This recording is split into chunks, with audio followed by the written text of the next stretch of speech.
cooking in crazy times, and so you never know what you're going to be able to find at the store. And when we went shopping to make these videos to teach Jewish cooking, strangely, at the Mexican market I went to, I found wonton skins, which made me think of kreplach, which is a dumpling type food that you fill with meat or vegetables and you eat in soup, which is Jewish, and it's very much like a wonton. It's a Jewish wonton.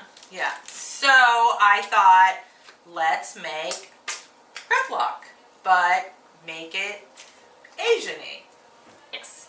And since many of the teenagers in my cooking class are currently obsessed with Rick and Morty, we decided we should probably make it the Szechuan Kreplach. And magically, we were able to find Szechuan peppers to make the famous Szechuan sauce they talk about at length in that cartoon at World Market the day before they announced they are closing their doors and not selling people things anymore. So, yay! We're gonna make Szechuan Kreplach. Yum! And here's how to do it. Yes. So, we're going to start with the sauce.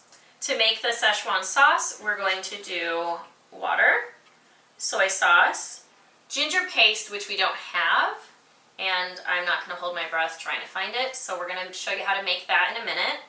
We're doing minced garlic, sesame oil, salt, cornstarch, sugar, our fancy pants Szechuan peppercorns, black pepper, coriander, rice vinegar, apple cider vinegar, and lime juice.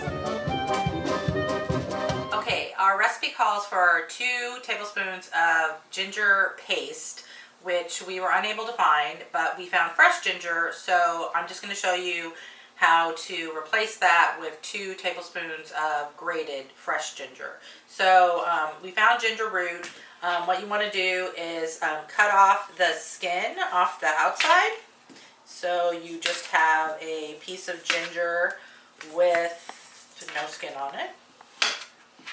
And let me get as much off as I can without using up too much of the ginger. I have a grater, and so I'm just going to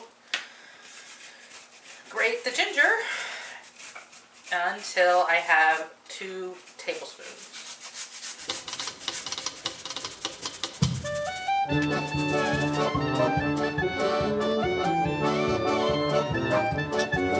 we're going to put in 1 cup of water. And then a half a cup of soy sauce. Got it. And 1/4 teaspoon sesame oil. Alright. We did not pre-measure this one because it's such a tiny amount.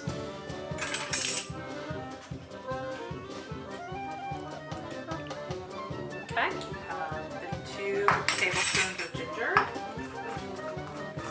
Alright.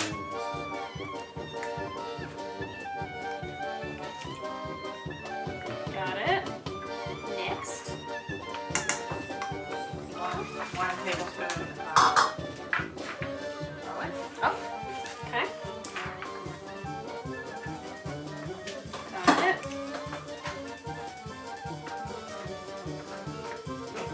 And then it is 1/8 of a teaspoon of salt. Okay. Salt. So that is such a tiny measurement. Most spoon sets don't even have 1/8. So it's a pinch. Same thing. And then it says you're going to heat that in a saucepan until it begins to bubble, and then reduce the heat and simmer for 12 minutes. Okay, so let's stir it all up and do what she just said. Simmer for 12 minutes. Yup. As soon as it bubbles. Then you turn it down. So that's boiling. Oh, okay.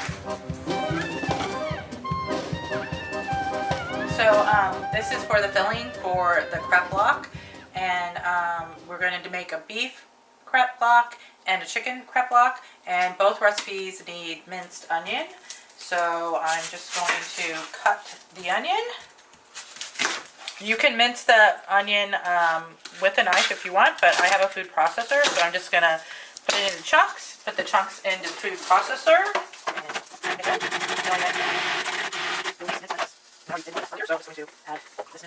And this is what happens when your lid doesn't fit. So I'm just going to add some to the end of the last pieces of onion, and I'm going to mince that together for the chicken kreplach filling.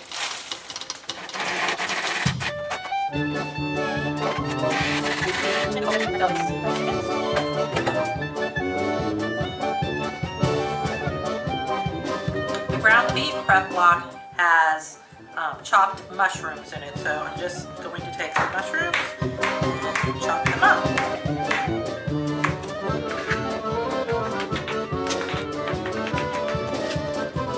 It looks like a lot of mushrooms, but they cook down. Okay, so the timer just went off, 12 minutes is over, so I'm going to turn the heat off, put the lid on, and you just let it set for another 12 minutes.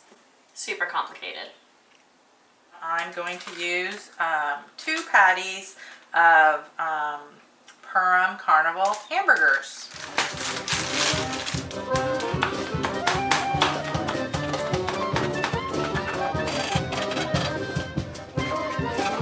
Just trying to get that sauce a little.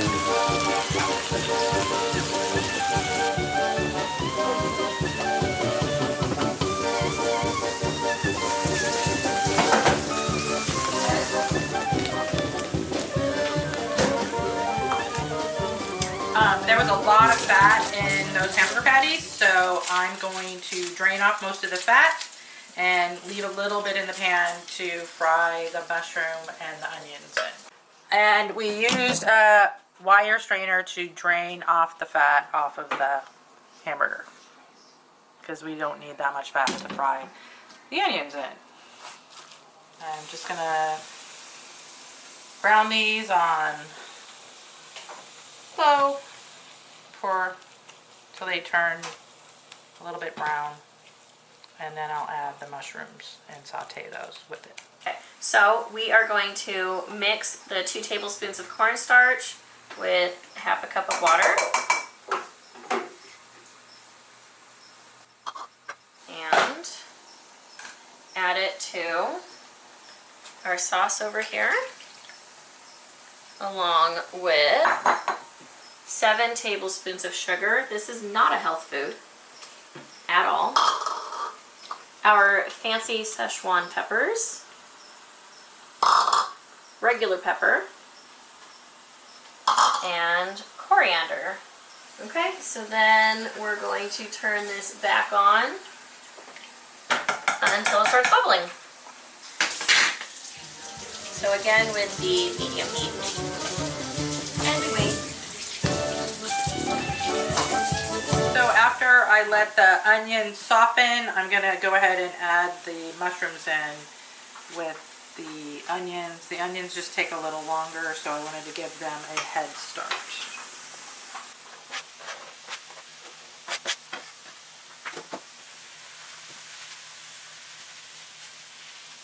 Okay. So it's starting to bubble, so we're supposed to reduce the heat again and let it simmer for 3 minutes. So I have my timer set on my phone, and we're going to wait 3 minutes now. And I'm just going to go ahead and put our meat back in with the mushrooms and the onions for our meat kreplach mixture. I'm just going to let that simmer down. Simmer down now. For the chicken kreplachs, we just need to saute the carrots and the onions.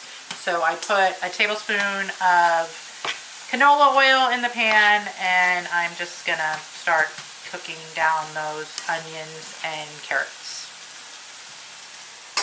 And our 3 minutes is up, so we just turn the heat off and let it sit for 3 minutes.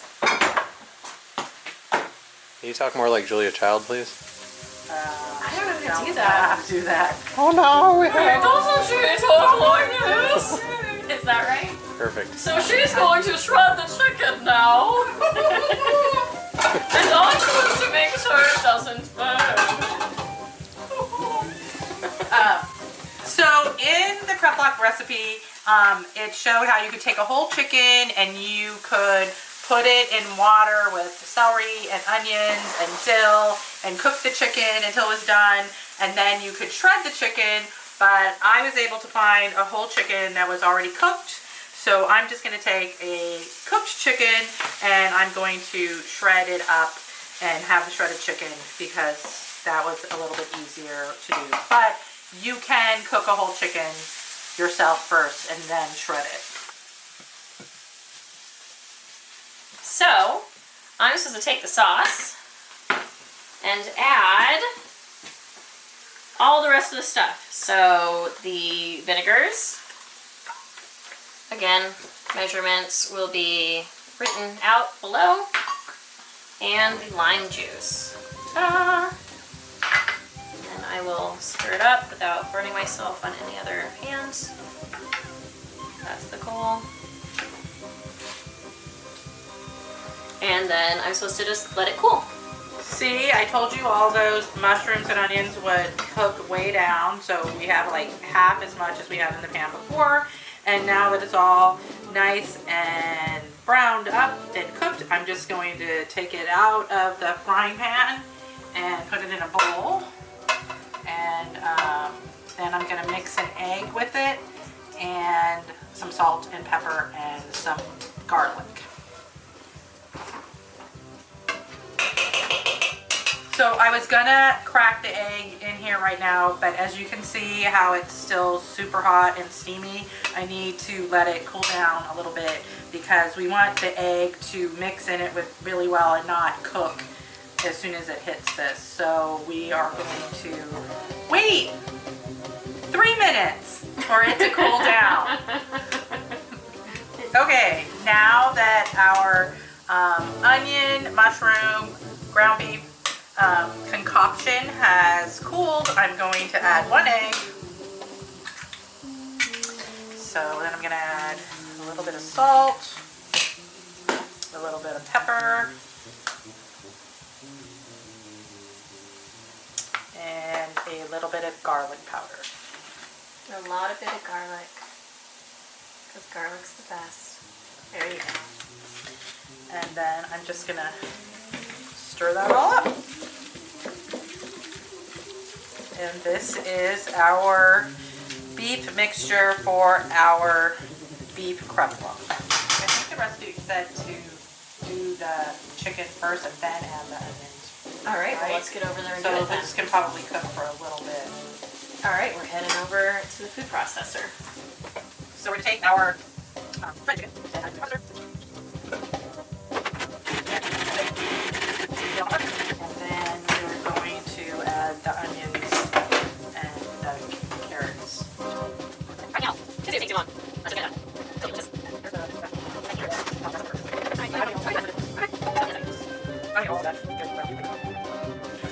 Mix this until it's a pate or pate consistency. Oil all around the pan. One of those boards. Yep. Done. Lickety blam.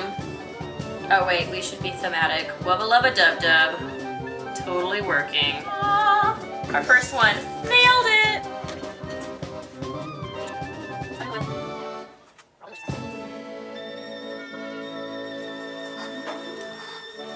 So we're gonna do probably 10 minutes and then check. And here is our Szechuan Kreplach. Pate bon.